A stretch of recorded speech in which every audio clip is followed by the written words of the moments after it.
Welcome to the Real ResQ podcast, brought to you by Vertical Helicast.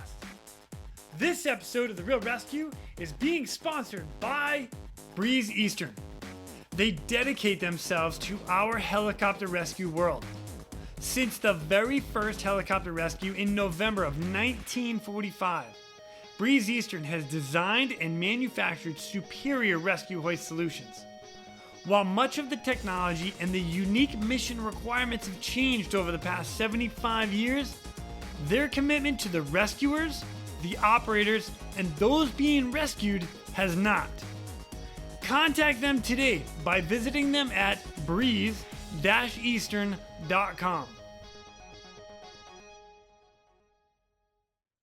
Coming up next on this episode of The Real ResQ, we're joined by a guy who started out as an EMT from New England, I might add. He's made his way all the way into an emergency disaster response role. Well, he is here to tell us what that is all about and some of his stories. So please welcome our next guest, Mr. Jeremy Bersin. My name is Jason Quinn. I am United States Coast Guard Rescue Swimmer number 500. These are my rescues and rescues from those of us that put our lives on the line every day so others may live. This is the Real ResQ podcast.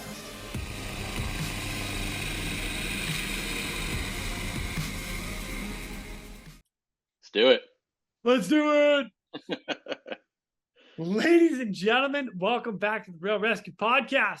Today, we've got a guy who went from EMS and is now in emergency disaster response. Is that right? That's about right. Yeah, you got it. All right. Ladies and gentlemen, please welcome Jeremy Bersin. What's up, there dude? We go. How are you? Good. How you doing, Jason? Man, I'm good. I'm very good. Thank you so much for coming on and joining me. It's been great. It's actually interesting how you and I connected. We connected through your fiance. Congratulations. Thank you. Good stuff. Yep. So Miss Kat, shout out to her. She is friends with my wife, and she reached out and was like, "Hey, I got a couple of people that would be good." And you just so happen were one of them. So thanks, man. Hey, I lucked out in many ways with her. Oh man. Oh, a little heart. Ready? Let's see if we get yeah, the there heart. we go. Heart. Yep. Heart. Yeah, there it is. It's not working for me.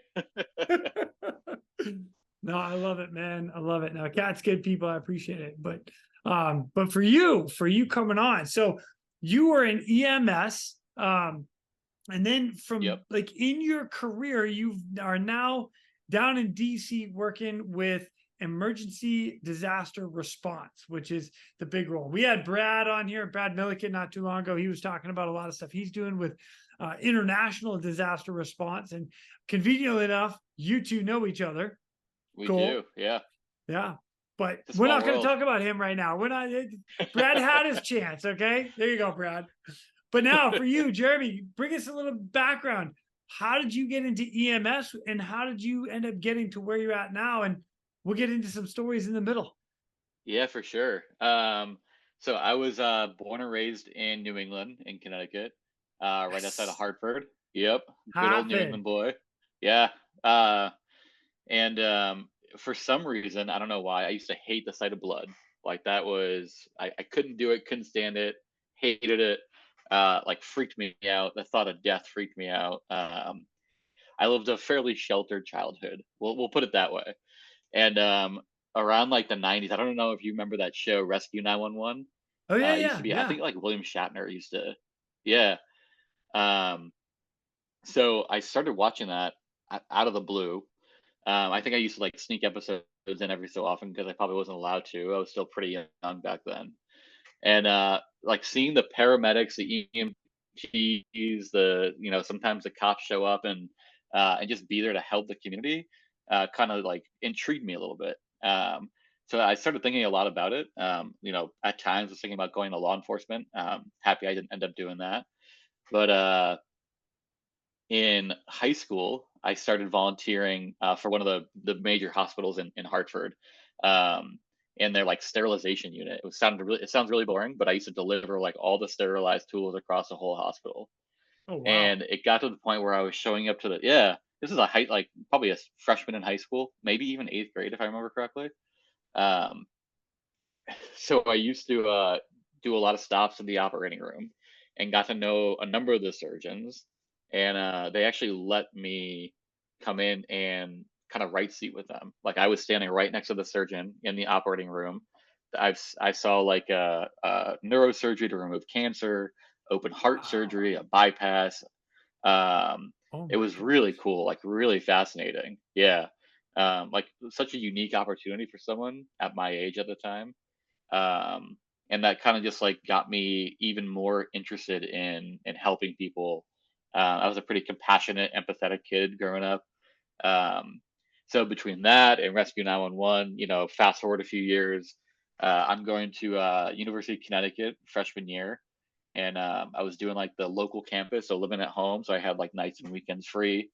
So I decided to take the EMT class at Hartford Hospital, and like instantly got hooked. Like fucking loved it.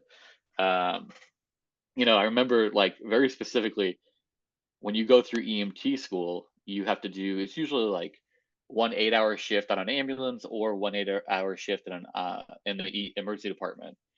I Okay. did both, and then I actually Nice. like I kept showing up. Like the paramedic who I rode with gave me his number. He was like, "Hey, if you ever want to come back, let me know." I was like, "Cool, I'll see you like 3 days from now. How's that?" Uh, just kept showing up. I did like probably 4 or 5 shifts in the emergency department, in the trauma room, a few shifts on the ambulance, and just like I couldn't get enough of it. So all throughout like undergrad, I would I would basically drive home to my parents' house. It was about 45 minutes from campus. I would work like Friday overnight, Saturday overnight, sometimes Sunday overnight, drive back to campus for the week. And almost every single weekend, I was just waiting on the ambulance in Hartford. Any spring break, winter break, things like that, I was working like crazy hours, probably like 80 hours a week sometimes. It's probably not healthy. That's probably why my body is the way it is, the way it is now. Minor detail. Definitely some back pain from it. Definitely some like back pain and like existing injuries, but no, I loved it. So I worked in Hartford for part time for about eight or so years. Had moved to Boston and was actually driving home from Boston like once or twice a month on weekends to do a few night shifts and keep my hours up. Um, had when I graduated college, got into like the technology startup space for a little bit and realized it just wasn't for me. There's no adrenaline rush in working for startups. Um, so went back, started working for Boston EMS. As a program manager for public health preparedness while I was going to grad school. Um, and 1 month into my role as a program manager with Boston EMS, the marathon bombing happened. I'll go into that story later. Yeah. Um, Yes, yeah, please. yeah, Patriots Day. Us yep, from New England, we know it well. exactly. Yeah, the most random holiday ever. Yep. Yeah, but yeah, so I did the program manager role for a bit with Boston, and then actually went back into EMS. Wanted to get back on a truck. So with Boston, they actually make you when you apply, you're an EMT. You already have to have your certification, but they put you through like I think it was like a 6 or 8 month academy, similar Okay. to a police academy. You have PT every morning. It's very militaristic. Um, so I did that. Got through the academy, and then started working on a truck. Worked in all parts of Boston, from Dorchester to downtown to Mattapan. Absolutely loved it. Did that for a few more years until I was like, you know what, I gotta call it. I used to see a lot of the older guys around me, and the burnout is like severe in EMS. Yeah. And I just didn't want to become that guy. So went over to jump back into emergency management, and kind of that's how I got to where I am today. Nice, man. Oh, that's good Yeah, stuff. yeah. You really don't. You're kind of like me. You don't really have a terrible New England accent. Just throw that where out where you there. from? Where you from again? I'm from Massachusetts. Like in the Oh, that's dead right. That's right. center, That's right. Worcester. Okay. I'm over by Worcester. Hey, you Yeah, know what? yeah. You just follow the pike out, Route 2. Uh huh. Yeah, Whenever I tell people that I lived in Boston for 10 years, they're like, "You don't have an accent." I don't believe you. I'm like, dude, I promise. yeah. Dorchester. It's Uh Dorchester. huh. Uh-huh. We do not pronounce our R's. No, no. It's the an what the heck's an Oh my gosh, that's funny. All right, question is when you first got into the EMT side of things, you said you got hooked. What got Yeah. you hooked about it? Like what happened that really sunk in for you? Man, I think it was a little bit of everything. I mean, obviously, there's a huge adrenaline rush when you're going to a call. Like 9 times out of 10, what you get dispatched for is like the complete opposite of what the call actually is. So you never actually know what you're walking into. There's some crazy calls that you walk into. There's some scary things. I've had partners, friends who've gotten thrown like down a flight of stairs by a patient. Oh my Um, gosh. yeah, I mean, I know people have gotten stabbed in the back of the ambulance. So it's some crazy shit. So that sort of uh, you know, not knowing what you're gonna walk into, like knowing that you're going to help someone, hopefully, help Yeah, someone in what might feel like their worst day of their life. And just sort of helping the community, being there to support the community and the people that you live next to. that's cool, man. I like that. I like that Yeah. a lot.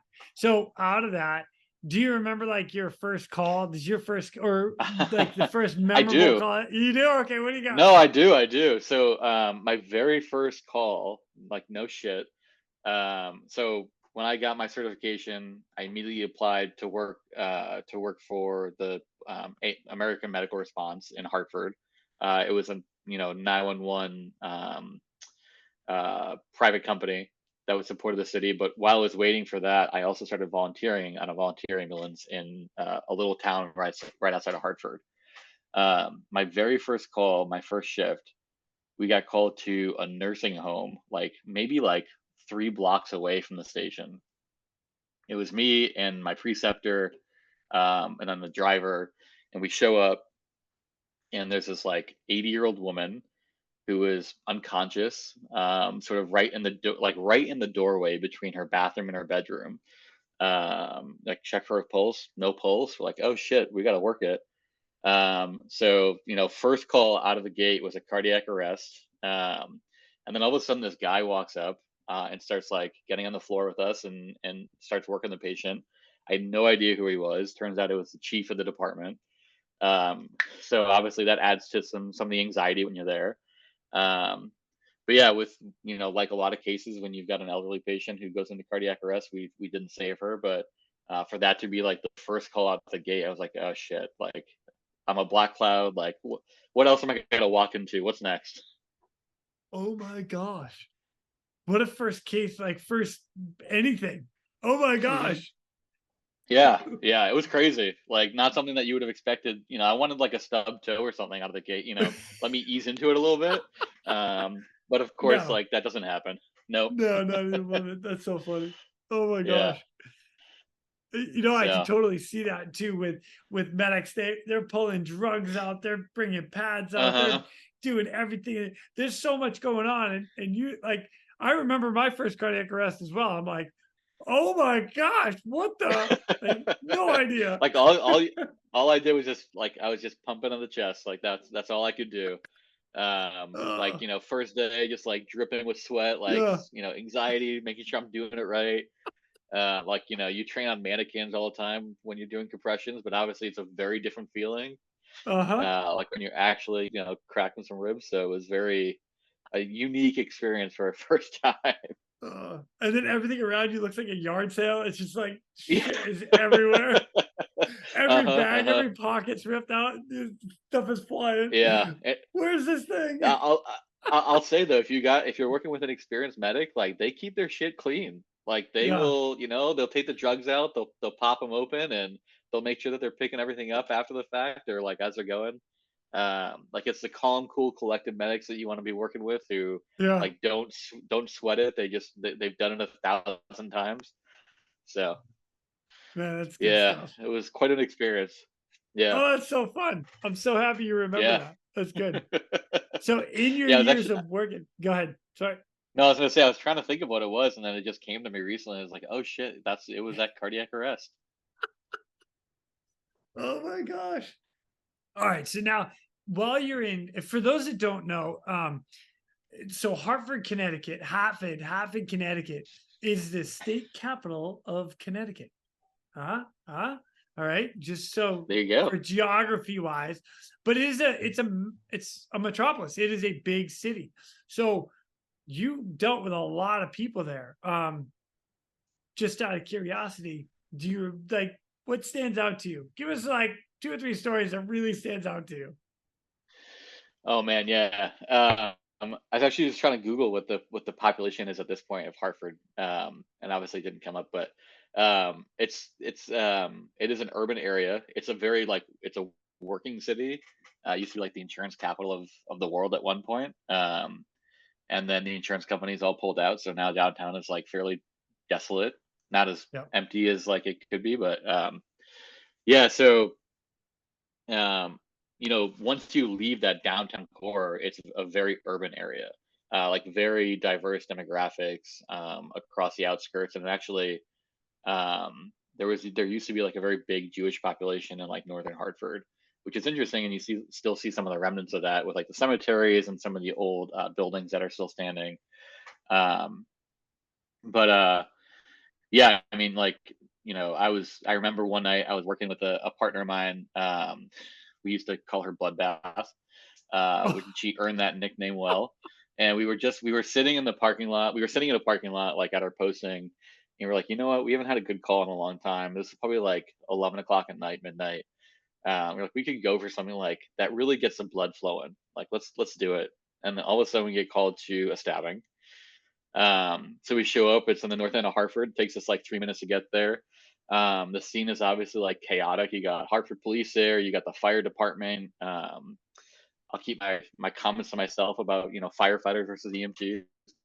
But um, so we show up and this guy he was out grilling in like the parking lot of his apartment building, and some guy that he got into an altercation, and the guy like basically slashed his abdomen. He had eviscerated it, so he had his intestines pouring out. Like, oh shit, like this is we were just talking about wanting a good call, like someone hurt us. Um so yeah, had to package the patient up pretty quickly. Thankfully it wasn't horrible. They hadn't punctured the abdomen or the intestines, thankfully.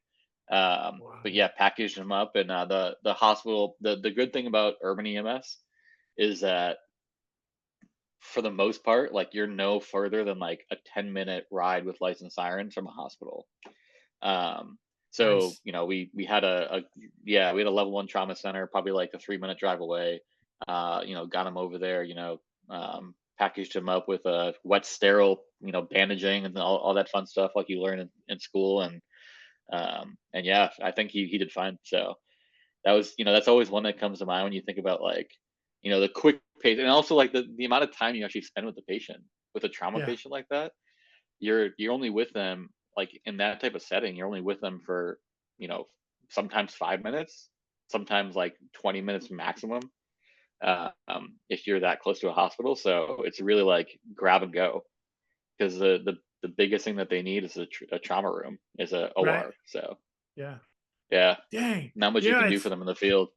I'll tell you, I mean, I really forget about stuff like that because when I get on the helicopter, it's Yeah. if you're calling a helicopter, I'm traveling a good Uh-huh. amount of distance, and we're with them. We're having conversation. I'm almost bringing my phone out to have movie night on the way back, right? Oh my gosh. Yeah, but that's a good point, because you develop a different level of rapport. If you're Yeah. working in a rural area, in the suburbs, where the hospital's further away, or if you're doing like medevac, like you develop a stronger rapport with the patient, which can be good or bad. Yep. But yeah, you've got a lot more time to get to know them, and obviously you have to care for them. So the amount of equipment and medication you need is probably like double or triple to what we would need in an urban ambulance. So We're setting up drips very in the back of different the style. helicopter. Yeah. Oh So my yeah, gosh. yeah, Dang. it's that type of stuff you don't always think about. Dude, I yeah, wow. 5 minutes. Well, so let's go a 10 minute. You arrive on scene, guy's got his guts hanging out, terrible, wet Yeah. dressing, big abdominal dressing, and then boom, you're at the hospital 3 minutes Yep. later. Dang, Yeah. dude, Yeah. that's crazy. Um, yeah. I mean, same thing. There was another call, like probably like 5 or 6 blocks away. A couple years later, this guy got shot with a high-powered rifle. Um, and yeah, it was like between the time, and actually there was a new EMT on the ambulance, so the supervisor hopped in. And it was like, "Hey, Jeremy, like I need you to drive. Just get me to the hospital." So yeah, if you know where you're going and like the system is set or the city is set up in like a grid system, it's super easy to get to the hospital. I will say, to dispel a rumor, people do not get out of the way for license sirens. They could care less. If it is not them or their family member in that ambulance, they do not give a shit. So you are fighting traffic just like everyone else all the time. Yeah, yeah, like sirens rolling. Jeez, did he shoot himself or did somebody else shoot the guy? No, oh no, someone else. Ah, got it. Okay. Yeah, he'd gotten shot right in the abdomen and the chest. Yeah. So Ooh, ouch. yeah, a lot of those types of stories in Hartford and Boston and any of those major cities. We've got some Yeah, inner city violence and yeah. yeah. Dang. So I'm good for another yeah. one. I like these. I like these. Give me another one. Come on, Jeremy. Oh man. Oh man. Um, I know so I'm putting actually, you like on the one of the most spot. My bad, memorable. dude. No, no, I gotcha. I gotcha. One of my most memorable shifts ever was New Year's Eve. I think it was like 2008. It was either 2007 New Year's Eve or 2008. And working with a buddy of mine, we still keep in touch. J.M. Walker. He's probably one of the best medics I've ever worked with. Like right around my age, like one of the smartest kids, like funniest guys ever. We used to have a blast together. We were working New Year's Eve, and obviously New Year's Eve is pretty busy. And on average, like in Hartford, we were probably doing like one call every hour or so. Like normally, maybe like one call every 2 hours. Oh my Um, gosh. that night, I think we did a 10-hour shift, and we did like 14 or 15 calls that night. It was insane, insane. Like we were going from Wow. call to call, like no downtime, no dinner, nothing. Um, and we get called. It was probably like 3 in the morning, I think, to I-84, which is like a major interstate through Connecticut. It actually goes from, yeah, it goes from Massachusetts through to Connecticut. Yep. Um, and right between like Hartford and West Hartford, the suburb, we show up and there is a car that was clearly had been driving the wrong way down the highway. The car had flipped on its side, and it's actually it's a sad story. I think it was a Marine veteran, had gotten like incredibly drunk, like Wow. drove the wrong way on the highway, hit a bunch of cars, probably like 5 or 6 cars, like flipped over. He was hanging out of the car. He didn't make it. But we show up, and my supervisor was already on scene, and she was like, "Hey guys, I need you to like drive like 300 yards up the highway. There's like 3 other cars up there." It had been like snowing and raining a little bit, so the ground was wet. The median was grass, and it was like a very like deep, not a deep divot, but there's like a little bit of a decline to get through there. And there was debris all over the highway. So the only way for us to get our truck to the other side is to go down the median. Um, so we go in the median, and my partner's driving, and he's like hitting the gas, and he's like, "Shit." I'm like, "What?" He's like, "We got stuck." So I get out Oh of the truck. I'm like, "Oh, no. what the fuck?" We were probably like 2 feet deep in just mud, and it hadn't rained that bad. Oh. We were like, "What the fuck is happening?" And there were news crews there. Like news crews had shown up, so there were cameras. And our ambulance got stuck in the mud on the middle of a fatal like multi-car accident. Oh We're my like, "Holy gosh. shit!" Yeah. So we grabbed whatever gear we could. We obviously had to like call into our dispatch and say, "Hey, our truck got stuck. You got to send us, another truck or two to support us." And we And a ran tow up truck. the and a tow truck. So we ran up the highway um, to care for a couple other patients. Uh, got them, extricated them from the truck with the fire department, or from their cars with the fire department. They were thankfully like not too banged up. They definitely needed a trauma room, but they weren't terrible. Um, so another truck showed up, and we were able to load them up into the other ambulance, and we walked back to our ambulance. We see the fire department, like 3 or 4 firefighters behind our ambulance, trying to like push it out. So we hop in the truck and try to like hit the gas a little bit, try to rock it back and forth a little bit to get it unstuck. Uh, didn't budge, nothing. We had to get like a soft tow to tow us out of it. So like fast forward the next morning, I go home, go to sleep. And this is back when I was still, living with my parents. I was in college, working shifts every so often. And I come downstairs after I woke up that afternoon. My parents on the news on, and they're like, "Hey, did you see this car accident last night? Apparently, like an ambulance got stuck on the highway, like in some mud." I was like, "Are you fucking kidding me?" So the news had picked up on it. The cameras were rolling right on the ambulance as they were trying to push it out of the mud. Like got some great footage. Hopefully it doesn't exist anymore. I don't know where it is. But yeah, perfect timing. Oh, that's funny. I hate it when that happens. Yeah. Yeah, right. Tragedy for the people. Like I don't wish that on anybody. And some dude drunk driving. Yeah. Not cool. Not cool. But getting an ambulance Yeah. stuck in the mud. That's funny.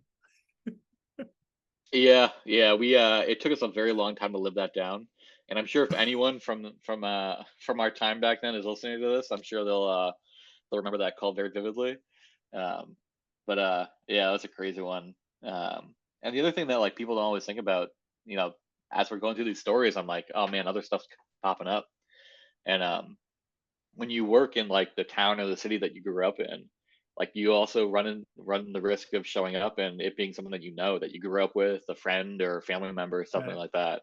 Yeah. So we did actually in this very same exact location of that accident, we did another motor vehicle accident a few years later in the middle of the night, and this car was like totally torn apart. And we had to work with the fire department to extricate a patient. I think there were 3 girls in the car. 2 of them were still alive. One of them we called on scene. Actually, no, sorry, we extricated her, got her to the ED, and they called her basically when we got to the trauma room. Yeah. And the next morning, I woke up after the shift, and I was on Facebook, and a friend of mine from high school had Facebooked me. It was like, "Hey, were you at that car accident last night?" I was like, "Yeah," and they're like, "It was." I'm not going to say the name, but Yeah. the girl you took care of was so and so. Like, don't you remember her? I was like, "Holy shit!" Like in the Wow. moment, like you're not realizing it, and it was a girl that I went to middle school and high school with. So, Man. and Yeah. her sister was the one who actually recognized me. Her sister was in the back of the car while we were, taking care of her sister and trying to extricate her, and she had recognized me, and a friend of her friend reached out. So that's Wow. the shit that you don't think about, and like it was always in the back of my mind Yeah. whenever I show up on a call. Is like, is this gonna be the day where it's like, for a car accident, like it's God forbid my mom or my dad or my sister, Right. um, Right. you know. So it's a different mindset that you have to go in with if it's a town you grew up in or a city you grew up in. Dang, I never even thought about that. I left home when Yeah, I was 18, so I've never been really around that. yeah, yeah. Interesting. Actually, Yeah. I had a buddy of mine from back in those days who he had to work his dad. His dad went to cardiac arrest, and he was working the shift, and it was Oh, like a volunteer ambulance, and he got called to his parents' house. So wow. yeah, it's some scary shit. Yeah, Yeah. yeah, just some mental Dang. trauma that takes on you. Yeah. I wouldn't. It was not something I've ever even thought about. Again, I don't live Yeah, around home where all my friends are, yeah, people I yeah, grew up with. So it's never even crossed my mind. Dang. yeah, yeah. Hmm. So, Wow. anyways, Oh, yeah. All right. Well, yeah, those are cool. yeah. I, I can move to Boston, or we can stay in Hartford, wherever you want to take us. No, we can move to Boston. We're going to divert real quick to thank our sponsors, Breeze Eastern. the world's only dedicated helicopter hoist and winch provider. Okay, let's go to Boston. Yeah, You let's so you let's move spent how many? 100 miles up the street. Why not? Welcome to Beantown. Yeah. You said you were there for what? 5 years? 6 years? 7? So I was there. I was there for about 5 years, about a year Okay. and a half as a program manager before I went back on the street. To the academy and back on the street. Um, so it was a different experience. Working like for a city agency like that. You're not doing interfacility transfers, like getting someone from a hospital to another hospital or to a nursing home. So it's all 911 service, which is something that, like, if you go in to become a paramedic or an EMT, like that's what you want to do. A lot of times, Yeah. you want to do the 911s when you're early in your career. You could save the inter-facility transfers for when you're close to retirement, and you don't want to have to lug someone up or down 10 flights of stairs. So yeah, so I started in Boston as a program manager the month before the marathon bombings. Okay. Yeah. So then you only a month before, that means that there's not a lot of exposure to anything else there. And then all of a sudden you're in that. Yeah. Yeah. So the office that I worked for, was in charge of patient tracking for the marathon, especially like the Boston Marathon is like one of the most infamous marathons. I think it's also like one of the biggest marathons, like Yeah. scale wise, size wise. Um, so at the end of it, you have these two large scale medical tents, like right behind the finish line. And so my team basically was in charge of all the volunteers who were doing patient tracking. We would scan bib numbers as they would come into the medical tent, make sure that people knew, like, which hospitals they were going to, especially for family members if they had to get transported out of the medical tent. Um, so I had actually started my day in, I think it was Natick, Massachusetts, which is probably like a 30-minute drive from Boston. Yeah. I think so. Right, Yeah. right along, yeah, like right along the course. And like, because it's so early in the course, medical tent out there shuts down like early to mid morning, because most of the runners have already come through. Yeah. So I went back to like into Boston at the finish line, and went to the second medical tent, and I'd been there for maybe like an hour or so, and we heard like a massive boom, and then, like, 10 seconds later, another one. And at the time, like, we had no idea what was happening. We didn't have eyes on it. My supervisor was like, "Oh, people are saying that there's like a catwalk above the finish line for photographers, for the Yep. journalists and photojournalists." So people thought that catwalk had just collapsed, or like the stands had collapsed, until you actually saw what was happening. And then when it came out that it was an explosion, my supervisor told me to go towards like to the first medical tent, like right off the finish line, um, probably like a 5 or 6 blocks away. So I, grab my bag, and I'm trying to run up towards the tent, and there's like just hordes of people running at me. Like, I could not get through, and all of a sudden, Boston fire truck is coming up behind me, and I saw that they were like clearing a path. So I actually, dropped back and started running behind, like right behind the fire truck, so that the fire truck was clearing my path for me to get up to Nice. the other medical tent. Um, so basically, like, with in my role at that time, I was not in a medical capacity. I wasn't like in an EMT capacity. But there's always like that instinct and that thought of like, I probably should be going to do stuff that I've already been trained to do, even if it's not something that I do in this role. Like, I should probably do that. But I was new at the time, and I didn't want to stir the pot, or like, do something that was completely out of my scope at that time. Yep. So what we were doing at the time was, we got all of our volunteers and like basically sent them home, like, get out of here, like, go home. But this is obviously a safety issue, life safety issue. And then once we figured out what was happening, they'd actually already had an incident command post set up in a conference room of a hotel, like right, maybe like a block away from the finish line. So myself and a few of my coworkers went up to that incident command post, and were there probably till like 2 in the morning, basically like supporting the operations from the law enforcement operations. So like, bringing in meals for, supporting the first responders. So bringing meals in, like helping with like communication between a few, different agencies, things like that. Um, worked very closely with like the chief of staff that night from our department, our agency, to make sure that our teams were safe and that our personnel were okay. Um, and then from basically, I worked on marathon recovery for about I'd say a year after after the bombing. So the next day, I'd go home at 2 a.m. Probably woke up around like 5 o'clock. Couldn't really sleep, and then went into my office ran what was called the Medical Intelligence Center in Boston. So we were already activated for the marathon, um, and continued working through the following week. So they put me in charge of coordinating with the Department of Health and Services. So whenever there's a big incident like that, the federal HHS, Health and Human Services, through the Assistant Secretary for Preparedness and Response, ASPR, they'll send out health and medical teams. And in this case, it was a team of psychologists to help do critical incident stress debriefs and hot washes.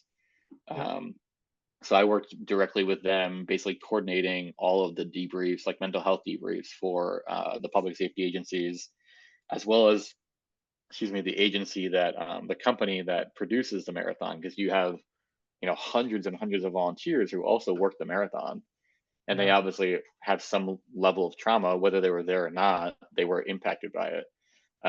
So we worked with, our own City of Boston resources, as well as the federal resources, to schedule and provide debriefs for, thousands of people essentially. But it was, years of, or a year of recovery. After that, I was working on we soon after the marathon, a gentleman from the UK actually reached out and basically said that he was a survivor of the 7/7 bombings in London. And he also happened to be an employee for Microsoft. And Microsoft at the time had this application called Yammer. It was like an enterprise like chat software that you could use. So like, let's say we work together. It's like Teams now, but it was called Yammer. And they'd actually used it. They created a Yammer group for the survivors of 7/7 to allow them to basically share stories and help grieve, and like find comfort in one another. So he was like, "Hey, I want to offer this solution for you guys. It's worked really well." He was a survivor. He also worked on getting that application set up. So I worked with him and a few other folks to basically develop our Yammer community for the marathon survivors. And I don't know if they still use it. When I left the agency, I obviously lost that connection. But I know for about a year and a half, people were using that to connect with other survivors and family members of survivors. So it was a long process. Like, you think about things when you're like on the front line, you don't always think about the things like donation management, mental health recovery, things like that. So like out of the blue, we were getting like phone call after phone call, like, "Hey, I want to donate clothing or money." I had a guy call say that he wanted to donate his house in California to someone for a week, or like his boat. But like, how do you manage that? Like, how am I the person to then go to the survivors and say, "Hey, we have this donation. Like, what do you want to, like, who wants it?" Like, that's not, um, so like donation management is like such a touchy subject in emergency management.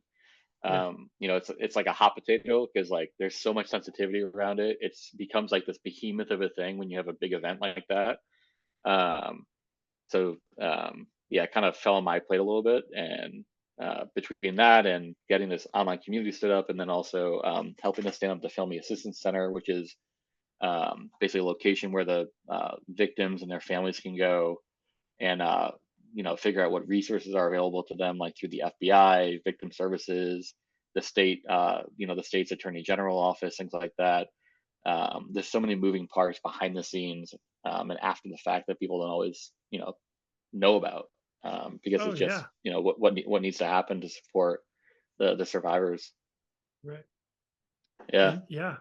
And everybody that's involved, not just survivors, but I know there were a lot of people that showed up there to the scene. We actually, one of I'm sidetracking. I'm diverting here, Yeah. but I when I went through my paramedic school, I went through NMETC was the school that I went through, and they had one of the speakers that came on was actually one of the medics there that was called out Hmm. and was first on scene. He was at the explosion side of it, so I know those guys had a lot of people going in through a ton of PTSD stuff and Yeah. all that post traumatic stress stuff. So it was Yeah. incredible to hear and listen to. But dang, man, Yeah.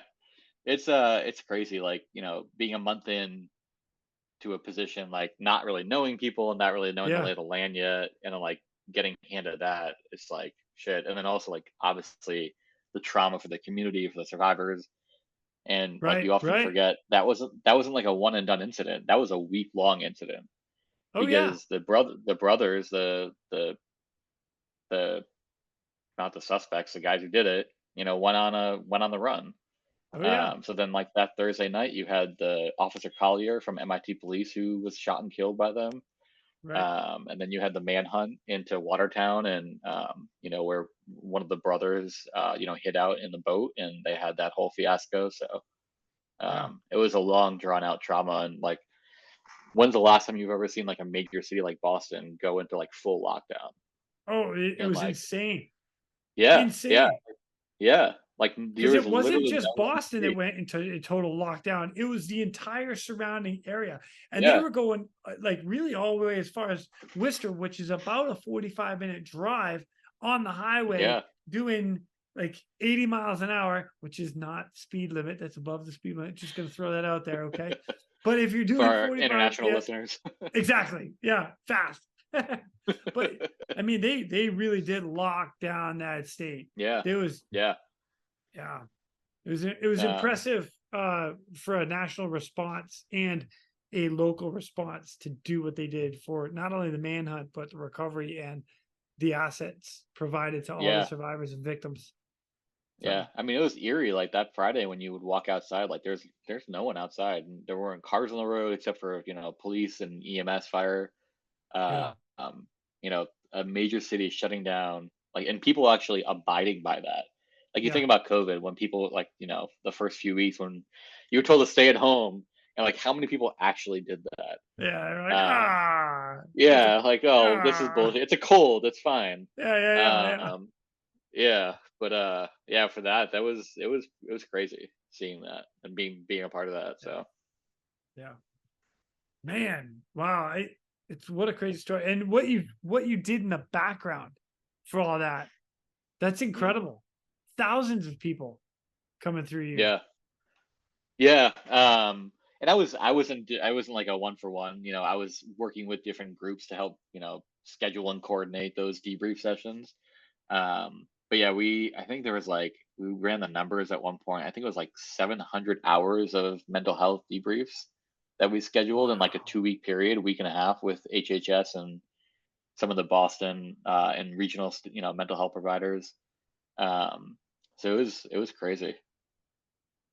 Well, good on you, man. Thank you for helping out with that one. Um, because I know there's a Yeah, of lot of course. Yeah. people. And I'll even throw one of my cousins out there. One of my cousins actually had her own issues after it because she was, I don't remember exactly where she was when everything went off, but she would run the Boston Marathon every year. She would qualify for it, she would Hmm. run it. And after that happened, she qualified again the following year and she didn't do it. She's like, Yeah. she couldn't pull herself together enough. And that's probably a poor choice of words, but mentally she wasn't there to run it again. That's the Yeah. bottom line. Yeah. So Again, she that opted that out of it. mental trauma. Yeah, that Yeah. mental trauma it takes a toll. Yeah, for sure. So For sure. yeah. Well, man, thanks for sharing about that one. That's incredible. Yeah. Yeah. Yeah. So, um, I know that's not the only thing you dealt with in Boston. I mean, you were there for a couple of years, so yeah. Yeah. Boston's a big place, adventurous. It is. It is. Yeah. It's weird. I've been trying to think back about like some of the good things. Listen to your podcast in the past. You always hear the rescuers who have like the really good stories of like happy outcomes, and they were, this family was lost for a week and we found them and brought them home and they're fine and they're great. Um, like I just, it's hard to think about those like happier stories. You know, I what always comes to mind is like, the more traumatic things that have happened. The shootings, the stabbings, the suicides that you respond to, or just like um, you know, the people that call in their neighbor because there's a funky smell coming from their house, and you show up and they've probably been deceased for like a week in 90-degree weather with Oh, no AC. So, wow. yeah, it's it's yeah, it's interesting. Um, so we had when I was there, there was a show called Boston EMS. It was an ABC show that was produced by the same guys who did like Boston Med and New York Med and things like that. It was like a docu series, and it would Yep. basically like follow you around in like the ED or on the ambulance. And they came and actually did a whole series on Boston EMS. It was 2 seasons, and we had the film crew with us one day, and I was working with a guy, Ray. Him and I had been partners for like probably like 6 months or so, and we got along. Like we were great friends. Loved working together. Had like the craziest conversations, and that's a whole other part of like the job, right? Is like you don't get to choose who your partner is most of the time, so you got to make the best of it. But like if it works out, like you guys become best friends, and like you talk about the weirdest shit ever because you're together for like 50, 60 hours a week potentially, Yeah. Almost dealing more with the than your same spouse. trauma. Exactly, yeah. For better or worse, sometimes depends on who your Yeah. partner is. Right. Um but yeah, you're dealing with the same trauma, the same experiences, so you form that bond. But anyways, we had the film crew with us one day, and we got a call for I think, yeah, it was a shooting like 3 or 4 blocks away from the station. So we show up, and there was a double drive-by shooting. It had just snowed, so like the roads are icy. There's snow on the ground, and if you've ever tried to wheel a stretcher through like snow and ice, you'll know it sucks. So we've got like the camera crews in our face. We're getting our gear out of the back of the truck. I'm trying to grab the stretcher, and the stretcher keeps like slipping away. It's just like a fucking mess. Um, but yeah, I mean, 2 guys were outside of their house, and I don't know what caused it, but another crew drove by and shot up the street, and these 2 guys had caught bullets, and the only thing that stands between them and potentially living is basically like pedal to the metal, like getting them down to the hospital. And this is also like kind of on the outskirts of downtown Boston, Yep. so the closest trauma center was probably like without licensed sirens, probably like a 25-30 minute drive. It's like right up Blue Hill Ave, which is a long street full of lights and traffic. Um, so yeah, we're trying to package the patients up in the back of the truck, and again, we got the camera right next to us.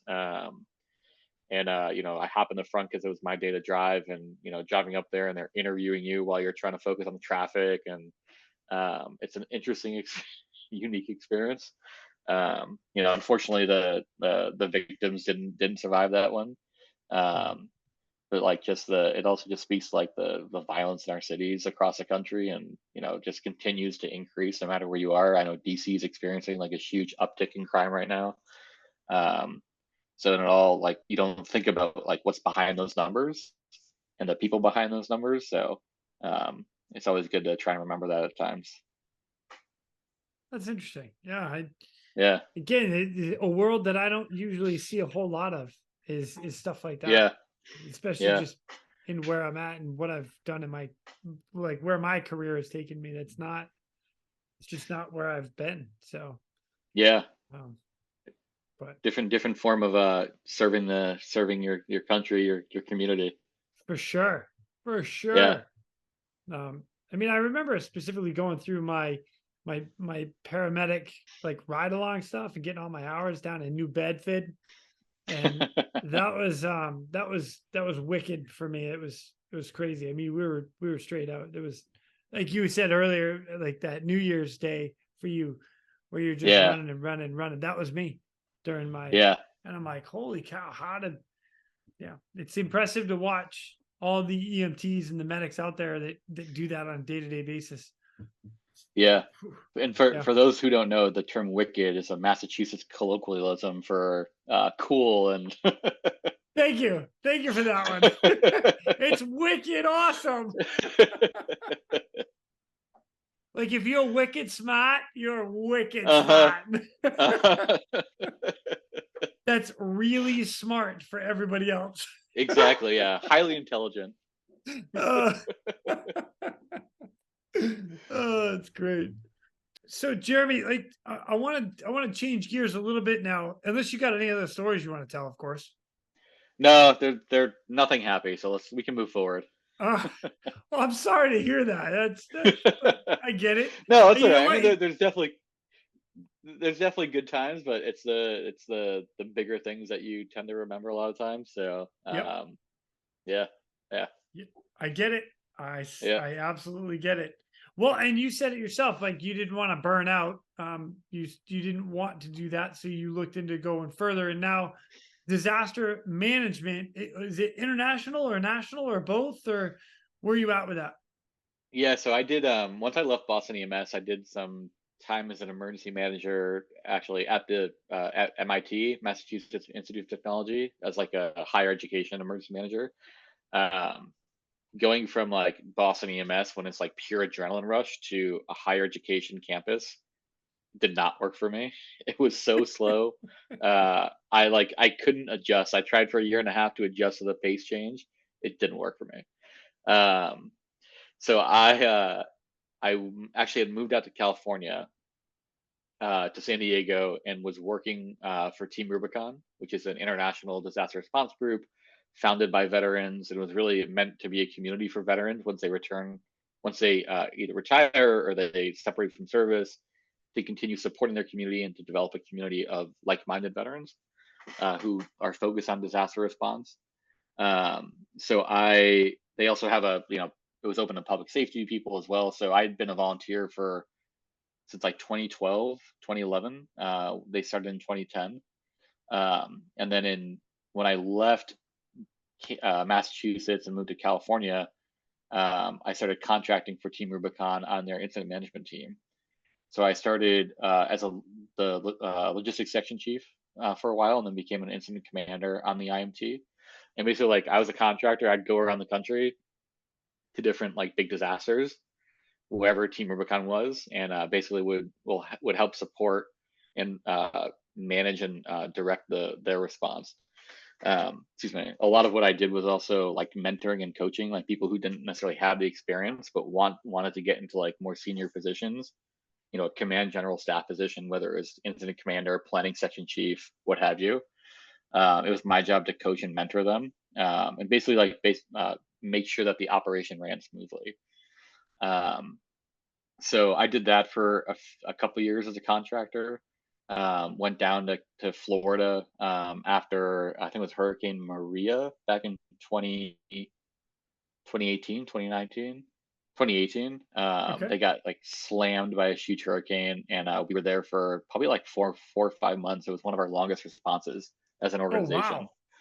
Yeah, so Wow. I was there. Yeah, I wasn't there for the entirety of the operation, but I think I did like 3 or 4 different, 2 week stints down in Florida, in both a logistics chief and an incident command role at the time. So I loved it. Like getting the ability to travel, to support like the organization, but also support the community in a Yeah. disaster like that. Having the opportunities to talk to homeowners when you're out there and just listen to their experiences of like how they dealt with the hurricane, the flood, like learn about where they've come from, and learn more about the communities around the country. It's Yeah. really eye opening, and I think if more people took the time or had the opportunity to like go out around the country and like hear about other people's perspectives and experiences, I think we'd be in a much different place as a society. But I'll leave that there. Um, but it was great. I Nice. loved it. Yeah, I loved it. I did probably like 4 or 5 like major hurricanes and a couple other like more localized floods and tornadoes.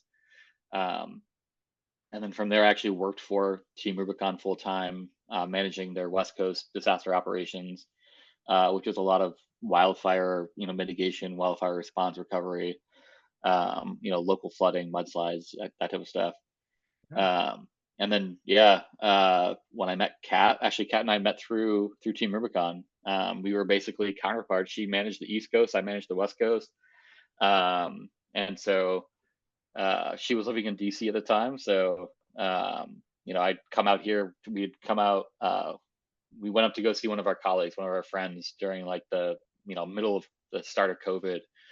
We had been working like 90 hours a week, and we needed a break, and um, that's how that's how that came to be. But anyways, Aw, um, yeah, aw, little shout out to my buddy, fiance. aw. So yeah, when we decided that I'd move out to DC, I started looking for jobs and landed a job with DC Homeland Security and Emergency Management Agency, which is where I am now. I've been there for about 2.5 years, and we Nice. are we are the emergency management agency for the District of Columbia. Okay. So we're not a state agency, we're not a city agency. We're in the middle because DC is not a state nor a city; it's a district because we're Right. the nation's capital. It's a you know, weird in the middle or in between. So I serve as the bureau chief for readiness and response coordination, and then also the EOC manager, the Emergency Operations Center manager for the district. Very cool. Very cool, Yeah, man. Good for you. yeah, Question. When yeah. you guys, like your company, your agency, you guys show up on scene, right? And Hmm. you said, like, for the hurricane you were there for a couple months.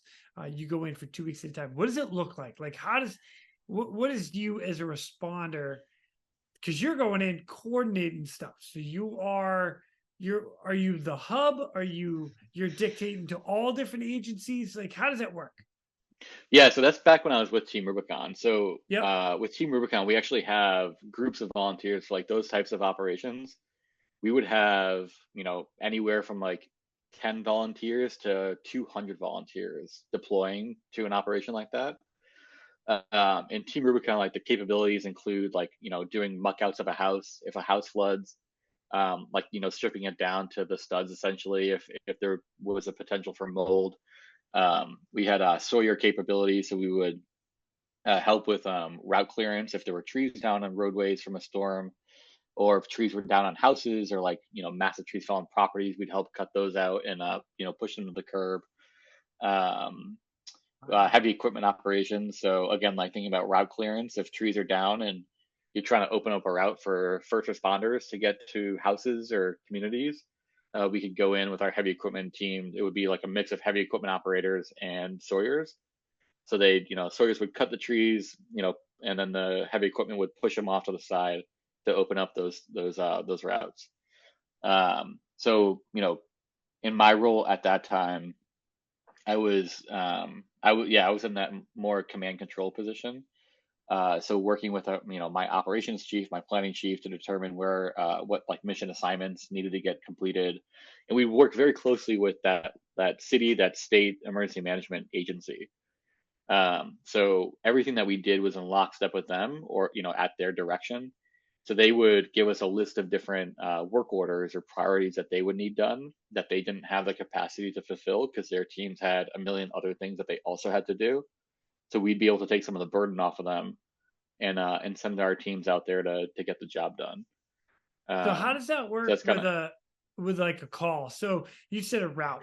Let's use, I'm gonna use Main Street, whatever. yeah, So yeah. Main Street comes in, they're like, hey, we need this route set up, route, depending on where in the world you're I from. say I say route. I don't know. Maybe it's a New England thing. Maybe it is a New England thing. I'm not really sure. But all right, so Main Street's all blocked up, busted up. How do they let you guys know that? Like, how does that information get to you? And then how do Yeah, you there's a few. disseminate? So then you just like, okay, team, you're blue team, go, go, go. Is that I'm probably exaggerating with that. My bad. But A little bit. It's okay though. Yeah. So there's a few different ways. So one way that we've done it is we would have a volunteer that would sit in the emergency operations center in that okay, municipality, and by the fact that they were sitting in that room, they were either getting tasked or asked to task us with a specific mission assignment or work order. Or we would develop a relationship when we first go in with the emergency management agency, the director, whomever, and they would reach out and say, "Hey, we've got this priority. Like, can you guys get it done?" And we would then turn. I as the incident commander would turn over to my operations section chief and say, "Hey, here's the priority assignment.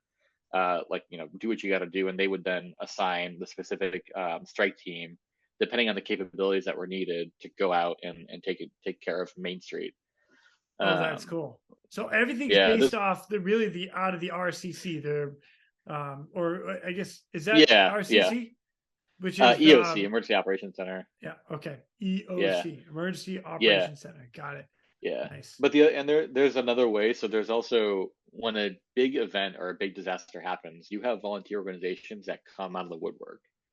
And they're organized through basically a construct called the VOAD, the Volunteer Organizations Active in Disaster. There's a Yep. national VOAD committee or council. So like most of the major nonprofits are part of the national VOAD.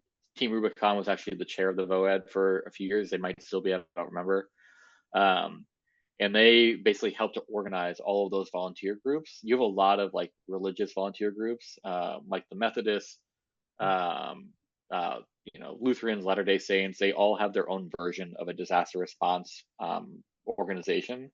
So we worked really closely with all the other volunteer groups, and there's actually a platform, and of course, disaster cleanup, I think it was.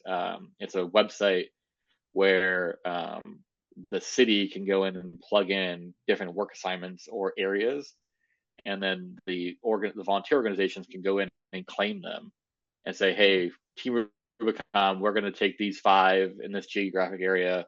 So the Latter-day Saints, don't worry about it. You guys focus on a different area." But we'd also help each other out because we have different capabilities, different strengths and weaknesses as an organization. So it's really about relationship building, and that's really what emergency management as a whole is. It's developing relationships, making sure that there's coordination and communication happening when you have multiple stakeholders involved. Wow, man, that's crazy. That's cool. I like that. Yeah, I like Yeah, that a lot. yeah. That's so. So, Really, in all and reality, then Brad is the one that contacts you and says, "Hey, go take care of this." Is that? no, vice versa now, because so I work for Oh, DC. This, yeah, yeah. Brad works for me. Come on, Brad. yes. Um, so Brad now works. Actually, I don't know if he's with a. I don't know if it's a nonprofit that he's with now. I forgot, but I work for the city. So as a city, if were hit with a disaster, I would call someone like Brad and say, "Hey, do you guys have the capacity to respond? We need Okay. X, Y, and Z. We need heavy equipment. We need Sawyers. We need muck out." And he would say yes or no, and then send his teams in, and then I would, my team and I would help direct where they should go based on the need at the time. And really, like I've always said this throughout my career, throughout my life, like we're all working towards the same goal. The goal in this case being like helping the community return either back to normal or better than it was before. So Yeah. like, why aren't we working together? Like, we're all working towards the same goal. Why not work together? To accomplish that mission. Because at Yeah. times you have turf wars, you have organizations that don't like each other because of something that happened like 10 years ago, and that's still, and the people who were in position back then are no longer anywhere to be found, but you still have that grudge with that other organization. Like, put the bullshit aside. You're here to help a community. Like, just fucking get it done. Oh, I love that, dude. That's So freaking great. Cool. Cool. Man, Jeremy, this has been yeah, an eye opener for me. This is great. This is great. So now you're in your position in DC now. You are you're in a spot where people are calling and then you're sending out the resource, or you're calling others to send out the resources in case something happens. And that specifically in the district. yeah. So I work for the District of Columbia. In the District of Columbia, obviously DC is unique because we're like around 69, 70 square miles. But we are obviously have to work very closely with our counterparts in Maryland and Northern Virginia because they border Yep. us on either side. So like my job now is, if there is an incident, even if it's like a single alarm fire, if there's a house fire that displaces 10, 15, 20 people. My team and I will go in, we'll help coordinate how we can support those displaced residents. Working with other agencies in the district, like the Office of Tenant Advocates, Department of Human Services, Department of Health, things like that. They all have their own specific capabilities that they can provide in support of an incident like that. So our job is to coordinate them, make sure that they're communicating effectively, making sure that we're all supporting the residents as best as we can, and trying to deconflict things as much as possible. Love it, man. Yeah, that's awesome. Deconfliction, coordination. Yeah, that's the name of the game now. And again, it doesn't have to be the big sexy disaster. It doesn't have to be the hurricane, the flood, the bombing. Right. It literally can be like a one alarm fire that impacts a resident, all the way up to those bigger events. And we do special event support too. So like tomorrow we'll be supporting the Marine Corps Marathon. Oh, nice. We'll have our command bus out.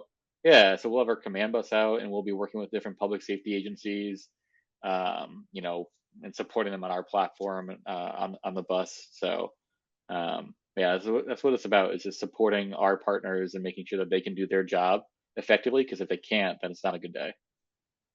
Dude, that's fantastic. I actually listen to Jocko from time to time, and he talks about that too. Yeah. If you're doing your job and if everybody's doing their job, everything will run, the whole team runs smoothly. A little shout out to Jocko. So yeah, there we go. I like that.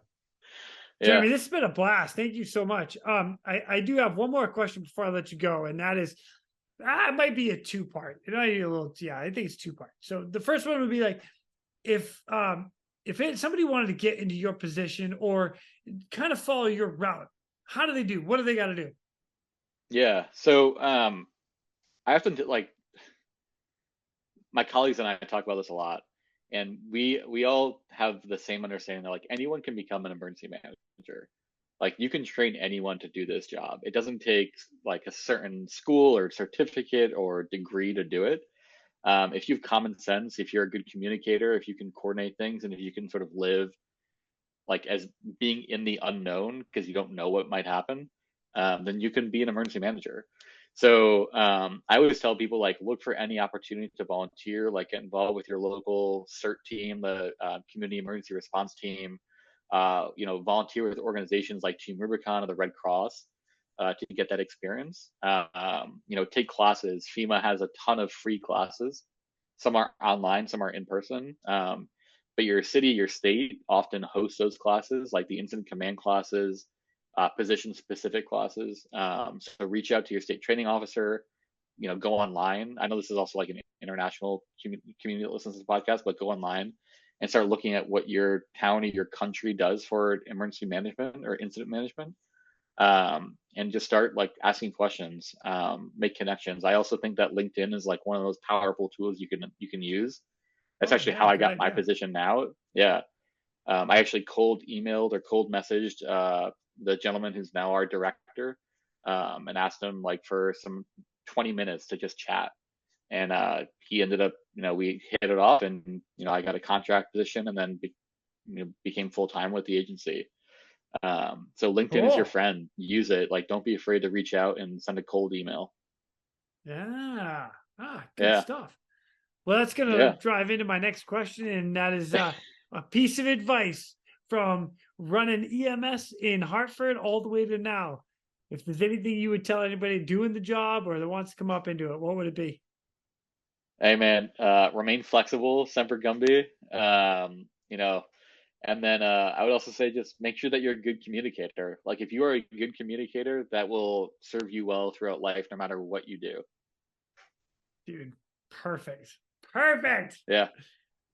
Jeremy, I can't thank you enough, man. This has been so cool. I've really enjoyed you being here and just telling the stories and everything you're doing now, dude. I love it. I love what everybody does in the background, because you don't get enough light in the limelight, I guess is the best way to put that. Like you're always in the shadows. Like I don't know if that's a good thing or a bad thing, but you always see the guys on the front lines that are getting all this stuff. There's so much coordination on the back end that no one ever really talks about. And I'm so happy that we get to bring that to light today. So thank you, man. Appreciate that. I appreciate it, Jason. Thank you. Heck yeah. And if I can come crash your wedding, you know I'm showing up. I'm just Hey, gonna throw that come out on, there. let's go. Let's go. You know Kat will love it. Even if it's just me, I might show up myself. I want Hey, dude, if do my it. wife Come can on. come, great. If she can't, oh, I'm sorry, honey. Fuck it. Just come on out. Dude, that's We'll hilarious. give you we'll send you an invite. Oh yes. Dude, Jeremy, I will. I'll see you whenever I certainly can. When I get through DC, I will definitely give you guys a call and we'll go hang out. We'll have a drink and it'll be a good time. So, Look forward to it. Thank you so much, Jason. anytime. And with that, ladies and gentlemen, we are out of here. Go. Now it's time for me to pull chocks and take off. But before I go, I'm always looking for the memorable rescues that people have done. If you have one that you're willing to share or know somebody who has a story, please feel free to reach out to me. I'd love to highlight it here at the Real ResQ. For everybody that is standing by for that SAR alarm, remember, those in distress are praying for a miracle. They are going to get you. So until next time, fly safe and swim hard. Thank you for joining me today here at the Real ResQ Podcast, powered by Vertical Helicast. We'd also like to say thank you to our sponsors for this episode, Breeze Eastern. They dedicate themselves to our helicopter rescue world. Since the very first helicopter rescue in November of 1945, Breeze Eastern has designed and manufactured superior rescue hoist solutions. While much of the technology and the unique mission requirements have changed over the past 75 years, their commitment to the rescuers, the operators, and those being rescued has not. Contact them today by visiting them at breeze-eastern.com. Hey, rule number 8, embrace the suck. Not everything in this world is easy. Not everything is going to be handed to you. There are times that you are going to be absolutely miserable. You're going to look around and be like, what am I doing? What is going on? Why am I putting myself through so much pain and anguish right now? Well, if everything was easy, everybody would do it. Some things are just difficult or unpleasant. This phrase is applied to any of those crazy, challenging life situations that you're put through. The first thing you need to do is acknowledge the situation. Just acknowledge the fact that the situation you're in sucks. It's difficult or it's unpleasant. It's not easy. Don't sugarcoat it. Don't pretend it's not a big deal. Embrace it. Accept the feelings. You can be angry, frustrated, or discouraged, but it doesn't matter because you're going to drive on. Why? Because you're embracing it. We know it sucks. That's why we embrace it. You focus on what you can control, and the rest will fall into place. There's another phrase that my wife and I like to use, and that is, choose your hard. Marriage is hard. Divorce is hard. Going to the gym at 5 a.m. to make sure you're fit with a healthy diet, that is hard. Being obese and out of shape and not being able to do anything is hard. Regret is hard. Discipline is hard. Suffering is hard. Asking for help is hard. Life will never be easy. It will always be hard. That is why you need to choose your hard and embrace the suck.